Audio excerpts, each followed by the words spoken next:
আর আমি আল্লাহ পাক রব্বুল আলামিনের জন্য শুধু বান্দা বানাইলাম।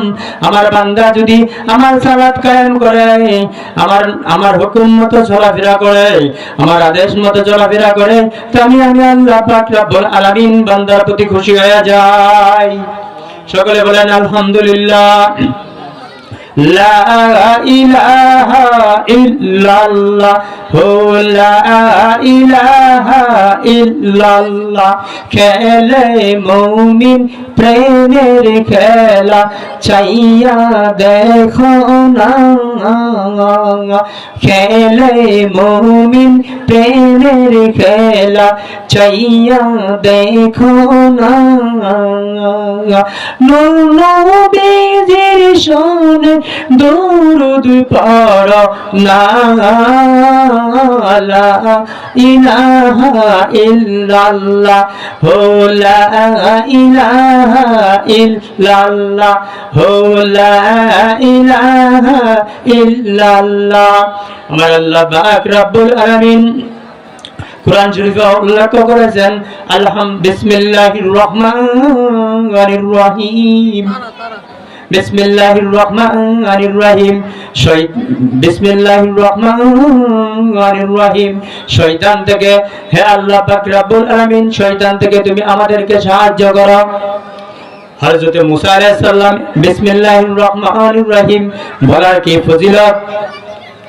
যখন বিসমিল্লাহির রহমানির রহিম আপনি বলবেন, বিসমিল্লাহির রহমানির রহিম বলার ফজিলত, শয়তান থেকে মহান আল্লাহ পাক রব্বুল আলামিন আমাদেরকে দূরে রাখবে। আর শয়তান যখন আমাদের থেকে দূরে থাকবে, আমরা কোনোদিন খারাপ কাজ করতে পারবো না।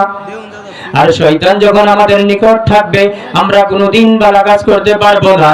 হযরত মুসা আলাইহিস সালাম একদিন আল্লাহর সাথে কথা বলতে দূর পাহাড়ে যান। হযরত মুসা নবী আল্লাহর সাথে খুব সুন্দর সুন্দর কথা বলতেন। হযরত মুসা নবী একদিন আল্লাহ পাক রব্বুল আলামিনকে প্রশ্ন করলেন, হে আল্লাহ, ও আমার দয়াময় প্রভু, আমার কাছে যা আছে তোমার কাছে তা নাই। কত সুন্দর কথা বললেন মুসা আলাইহিস সালাম। আল্লাহ পাক রব্বুল আলামিনকে প্রশ্ন করলেন, ও আমার মালিক, আমার কাছে যা আছে তোমার কাছে তা নাই। আল্লাহ পাক রব্বুল আলামিন মুচকি হেসে দিয়ে বললেন, হে মুসা, এমন কি জিনিস আমার কাছে নাই তোমার কাছে আছে? মুসা আলাইহিস সালাম বলে, ইয়া রাব্বুল আলামিন, আমার মালিকুল মউত আছে, আপনার তো মউত নাই। আল্লাহ পাক রব্বুল আলামিন মুচকি হাসি দিয়া বলে, ও মুসা রে, ও মুসা, এই জন্য তোমরা মানব আর আমি হইলাম সৃষ্টিকর্তা, আমি হইলাম মহান আল্লাহ, আমি তোমাদের প্রভু। প্রভুর কোনোদিন ইন্তেকাল নাই, প্রভুর কোনোদিন শেষ নাই, শুরু আছে শেষ নাই।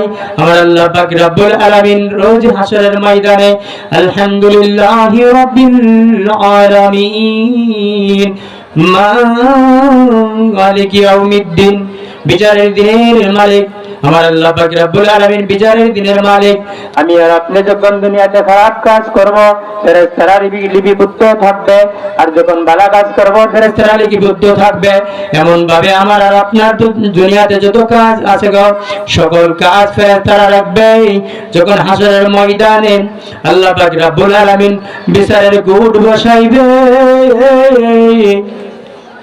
ওই বিচারের কোটে যখন আমার আর আপনার নেকি লইয়া টান দিবে, তখন আমার আপনার নেকির খাতা হালকা হয়ে যাবে, গুনার খাতা ভারী হয়ে যাবে। আমার আল্লাহ পাক রব্বুল আলামিন ফেরেশতাদেরকে বলবে, ও ফেরেশতারা দেখো আমার উম্মতের এমন কোন নেক আমল আছে কি না, খুঁজে বের কইরা দেখো। তখন ফেরেশতারা খুঁজতে বের কইরা থাকবে, বলবে, হে আমার প্রভু, শ্রীরামপুর গ্রামে মোশাররফ মৌলভীর বাড়িতে ওরুজ মাহফিল হয়েছিল, ওই শীতের দিনে ঘুম হারাম করিয়া ওই উরুজ মাহফিলে উপস্থিত হয়েছিল তোমার বান্দা। আমার আল্লাহ পাক রব্বুল আলামিন বলবে ওই নেকটাকে তুমি নেকের পাল্লার মধ্যে দিয়ে ওজন দাও। যখন ওই নেকটাকে তোমার আমার ওই নেকটাকে নেকের পাল্লার মধ্যে দিয়ে ওজন দিবে, তখন সঙ্গে সঙ্গে তোমার আমার নেকের পাল্লা ভারী হয়ে যাবে, বদের পাল্লা হালকা হয়ে যাবে। এমন নিয়ামতের সময় রাখিয়া রে বাবারা, কেমন করে তোমরা বাড়িতে বসে রইলা, কেমন করে তোমরা রাস্তাঘাটে থাকলা, তোমরা আসে দেখো না ওই বেহেশতের বাগানে। এই সময়টাকে তোমরা কাজে লাগাইয়া দাও, যে সময় তোমাদের জীবনের মধ্যে বড় উপকার হয়ে আসবে। যেদিন তোমাদের জীবনের আমলনামার মধ্যে কোনো নেক থাকবে না, শুধু বদ থাকবে, ওই দিন মিলাদ মাহফিলে আসার নেকের সময়টাকে তোমার আমার জীবনের মধ্যে কামে লাগাইয়া দিবে আমার আল্লাহ। লা ইলাহা ইল্লাল্লাহ হো, লা ইলাহা ইল্লাল্লাহ হো, লা ইলাহা ইল্লাল্লাহ হো, লা ইলাহা ইল্লাল্লাহ, লা ইলাহা ইল্লাল্লাহু মুহাম্মাদুর রাসূলুল্লাহ। সম্মানিত হাজিরিন, আমরা কিন্তু ইয়াং বক্তা, আমরা কিন্তু গানও জানি। যদি গান গাইলে আপনারা আসেন তাহলে গান গাবো আজকে। গানের দলিল নিয়ে আসছি, যেহেতু উরুস মাহফিল, দলিল ছাড়া আসি নাই, গানের দলিল নিয়ে আসছি। আমার আল্লাহ পাক রব্বুল আলামিন ঘোষণা করেছেন ইহদিনাস সিরাতাল মুস্তাকিম। ওই লোকদের পথ, যেই লোকদের প্রতি তুমি আল্লাহ খুশি আছো। ইহদিনাস সিরাতাল মুস্তাকিম, ওই লোকদের পথ, যেই লোকদের প্রতি তুমি আল্লাহ পাক রব্বুল আলামিন খুশি আছো।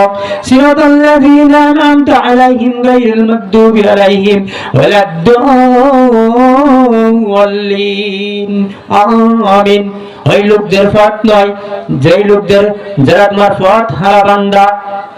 এখন আমার আপনার প্রশ্ন হইল, কারা পথ হারা বান্দা? তারাই পথ হারা বান্দা যারা আজকে ওই শ্রীরামপুর গ্রামে উরুস মাহফিলকে রেখে ঘরে বসে আছেন, আর যারা বাজে আড্ডায় রাস্তাঘাটে ঘোরাফেরা করতেছেন, আর যারা উরুস মাহফিলে উপস্থিত হয়েছেন, তারা কোনোদিন পথ হারা বান্দা হতে পারে না। আর তারাই পথ হারা বান্দা যারা পিতামাতার অবাধ্য সন্তান, যারা 5 ওয়াক্ত নামাজ পড়ে না, যারা মসজিদে মুকাম্মেল মানে না, যারা নবীকে মানে না। আমার নবী পাক সাল্লাল্লাহু আলাইহি সাল্লাম একদিন ইরশাদ করেছেন, যারা কাফের মুনাফিকের চেয়ে বেশি কষ্ট দিয়েছে আমার নামদার মুসলমান বেঈমানের দলেরা। কথা বলেন ঠিক কিনা? হযরত মুহাম্মদ মুস্তাফা সাল্লাল্লাহু আলাইহি সাল্লাম ইরশাদ করেন, কাফের মুনাফিকের চেয়ে বেশি কষ্ট দিয়েছে আমার নামদার টুপিওয়ালা জুব্বাওয়ালা মুনাফিকের দলেরা। ওই টুপিওয়ালা জুব্বাওয়ালা মুনাফিকের দলেরা, একদল টুপিওয়ালা জুব্বাওয়ালা মুনাফিকের দল আছে, আজকে ওই উরুস মাহফিল মিলাদ শরীফকে সহ্য করতে পারবে না। আমার আল্লাহ পাক রব্বুল আলামিন পাক কোরআনে ঘোষণা করেছেন ইহদিনাস সিরাতাল মুস্তাকিম।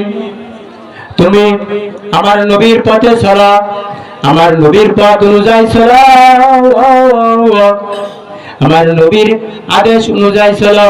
আমার নবী তোমাদের জন্য দুনিয়াতে শিক্ষক হিসাবে আমি রূপায়ণ করেছি। আমার আল্লাহ পাক রব্বুল আলামিন পাক কোরআনে ঘোষণা করেছেন ওমাইয়া ইয়া আইয়ুহাল্লাযীনা আমানু, ওমাইয়া ইয়া আইয়ুহাল্লাযীনা আমানু, নিশ্চয় তারা কাফের যারা আমার নবীর আদেশ মানবে না, যারা আমার নবীর মিলাদ মানবে না, যারা আমার নবীর সুন্নাত মানবে না, তারা নিশ্চয়ই কাফের। খাতামাল্লাহু আলা কুলুবিহিম, আমি আল্লাহ পাক রব্বুল আলামিন তাদের অন্তরে মোহর মেরে দিয়েছি।